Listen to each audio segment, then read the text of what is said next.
ગિરિરાજ મહોત્સવ ઉજવ્યો એટલે ઇન્દ્રને ક્રોધ ભરાણો કે મારી પૂજા બંધ કરીને આ પર્વતની પૂજા ચાલુ કરી.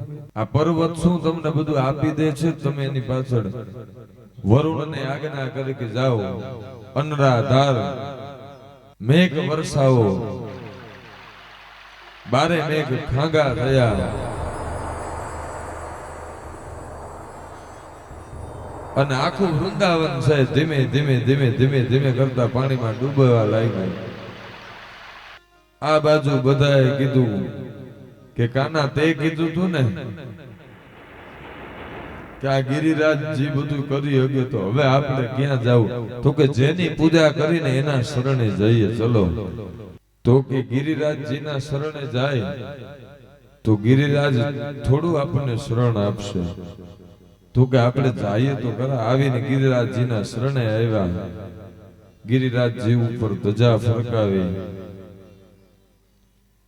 અને ભગવાને કીધું કે ચાલો બધા સહાયક બનો ને આપણે ગિરિરાજજીને નીચે આપણે બધા સમાય.